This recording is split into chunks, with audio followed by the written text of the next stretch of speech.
Hello friends, welcome to the YouTube channel the teacher. और आज हम अपनी इस जीएस सीरीज़ का भाग 5वां लेकर के आ गए हैं और बिना किसी देरी के शुरू करते हैं। ठीक है, तो नंबर 1 पे है हमारा पहला क्वेश्चन। क्या है यहाँ पे देखिए, अंतर्राष्ट्रीय महिला दिवस कब मनाया जाता है? तो अंतर्राष्ट्रीय महिला दिवस आप लोगों को पता होगा कि 8 मार्च को जो है मनाया जाता है। अंतर्राष्ट्रीय महिला दिवस यानी कि इंटरनेशनल वुमेंस डे 8 मार्च को मनाया जाता है। ठीक है, क्वेश्चन नंबर 1 का जो है बी ऑप्शन 8 मार्च बिल्कुल सही आंसर है।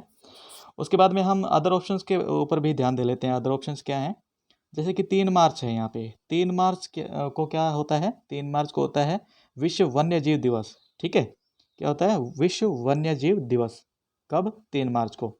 उसके बाद 22 मार्च को क्या होता है? 22 मार्च को होता है विश्व जल दिवस। ठीक है, वर्ल्ड वाटर डे।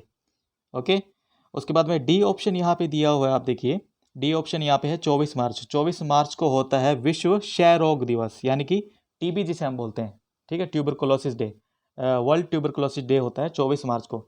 तो आई होप ये सारे के सारे ऑप्शंस आपको जो है कवर हो गए होंगे। ठीक है, और इस जो पर्टिकुलर आंसर था हमारा, जो मतलब क्वेश्चन था जो अंतर्राष्ट्रीय महिला दिवस का मनाया जाता है, वो है 8 मार्च का। ठीक है, क्वेश्चन नंबर 2 देख लेते हैं अब क्या है। निम्न में से किस की संख्या वैदिक समाज में सर्वाधिक थी? यानी कि कौन सा ऐसा वर्ग था वैदिक समाज में जिसकी जो संख्या थी सबसे ज़्यादा थी? तो वैदिक समाज के अंदर जो भी सिस्टम था समाज का, उसके अंदर सबसे ज़्यादा पाए जाते थे वैश्य। वैश्य होते हैं जो बिजनेसमैन, आप कह लीजिए व्यापारी जो होते थे। ठीक है, तो व्यापारी जो है सबसे ज़्यादा संख्या में पाए जाते थे। ना ही शूद्र ना ही ब्राह्मण इस तरह के, तो उस टाइम पे इतना इवॉल्वमेंट उनका था नहीं। तो वैश्य यानी कि व्यापारी जो थे सबसे ज़्यादा थे वैदिक काल में। ओके, क्वेश्चन नंबर 2 आपको क्लियर हो गया होगा। उसके बाद क्वेश्चन नंबर 3 देखिए यहाँ पे, कबीले की आम सभा जो राजा को सुनती थी क्या कहलाती थी? ये उसी का क्वेश्चन उसमें से ही है वैदिक समाज में, कि कबीले की आम सभा जो राजा को सुनती थी क्या कहलाती थी? तो उसको हम कहते थे समिति। ठीक है, सी ऑप्शन जो दिया हुआ ना यहाँ पे, ये जो सी ऑप्शन है, एक सेकेंड, सी ऑप्शन समिति जो है वो बिल्कुल राइट आंसर है इसका। ठीक है, अब बात करते हैं क्वेश्चन नंबर 4 की। क्वेश्चन नंबर 4 क्या है हमारा, हर्षवर्धन और चालुक्य, ये चालू लिख दिया वैसे चालुक्य था, चालुक्य के शासक पुलकेशियन द्वितीय के बीच में किस वर्ष में युद्ध हुआ? तो हर्षवर्धन और चालुक्य के शासक जो थे पुलकेशिन के बीच में जो युद्ध हुआ था वो हुआ था 634 ईसा में। ठीक है, यानी कि 634 ईस्वी में। तो 634 यहाँ पे क्या है? 634, सी आंसर इसका सही है बिल्कुल। अब बात कर लेते हैं हर्षवर्धन के बारे में। तो वो थे पुष्यभूति वंश से। ठीक है, 606 से लेकर के 647 तक, यानी कि 606 से लेकर के 647 ईस्वी तक उन्होंने जो है शासन किया। उसके बाद उनकी जो राजधानी थी हरियाणा के थानेश्वर में थी पहले। ठीक है, लेकिन बाद में उन्होंने अपनी जो राजधानी है वो ट्रांसफर कर दी, कहाँ पे? कन्नौज में। तो उसके बाद में क्या है, कन्नौज में उन्होंने जो है अपनी राजधानी जो है शिफ्ट कर ली थी। उसके बाद में बाणभट्ट जो थे उन्होंने हर्षचरित्र नाम की रचना की, यानी कि उसके जीवन की जो रचना लिखी जाती है उसने बाणभट्ट ने जो है इसकी रचना की थी। ठीक है, अब आते हैं क्वेश्चन नंबर 5 पे। क्वेश्चन नंबर 5 हमारा क्या कह रहा है, भूगोल का पिता किसे कहा जाता है? यानी कि who is the father of geography? तो इसका आंसर है जो हमारा वो है हिकेटियस। हिकेटियस जो है उसको भूगोल का पिता कहा जाता है। ठीक है, ये बहुत इंपॉर्टेंट क्वेश्चन आपको ध्यान में रखना होगा। उसके बाद में एक और क्वेश्चन इसके जैसा ही एक बनता है, वो है आधुनिक भूगोल भूगोल का जनक कौन है? यानी कि आधुनिक भूगोल यानी कि उसका जनक कौन है? तो वो है अलेक्जेंडर वॉन हम्बोल्ट। ठीक है, बी ऑप्शन में जो दिया हुआ ना, ये अलेक्जेंडर वॉन हम्बोल्ट है। इसी को आधुनिक जो भूगोल है उसका पिता कहा जाता है या जनक कहा जाता है। ठीक है, अब आते हैं आगे। जैसे कि 6 नंबर क्वेश्चन हमारा क्या कह रहा है, विश्व की सबसे गहरी झील बेकाल झील कहाँ स्थित है? तो विश्व की सबसे गहरी झील बेकाल झील है रशिया के अंदर। ओके, ठीक है, तो ये क्वेश्चन इसमें से सिर्फ इतना ही जानने लायक था कि रशिया में है वो। ठीक है, क्वेश्चन नंबर 7 पे चलते हैं इसके सीधे।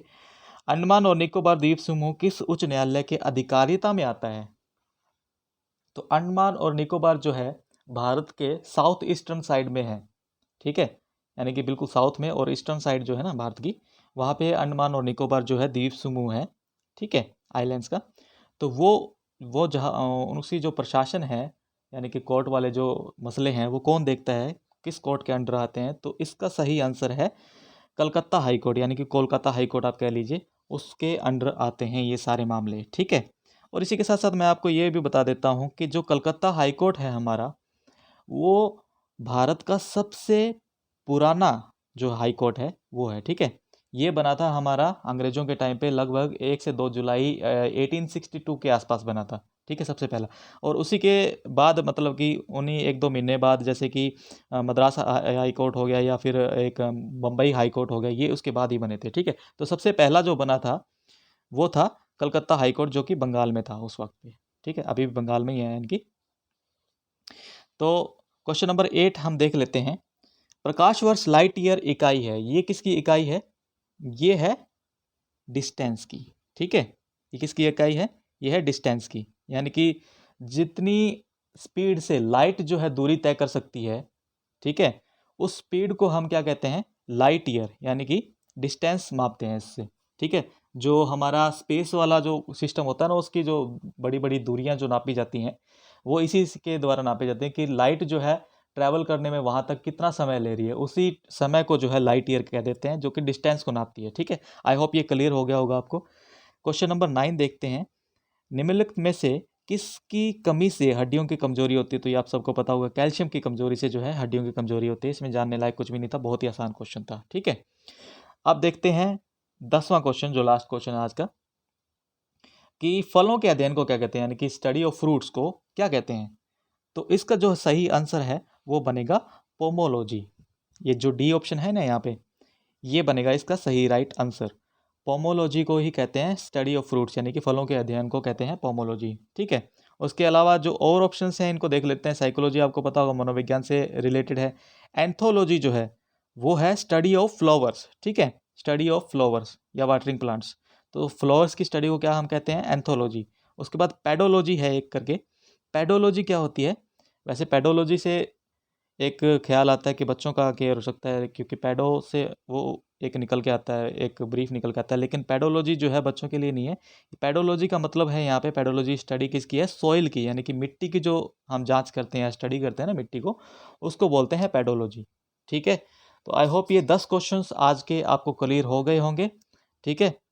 और इसी के साथ मैं कहना चाहूँगा कि सब्सक्राइब कीजिए और लाइक कीजिए, शेयर कीजिए, और कमेंट सेक्शन में बताइए कि आपको ये वीडियो कैसे लगी। और तब तक के लिए मिलते हैं नेक्स्ट वीडियो में। Thank you.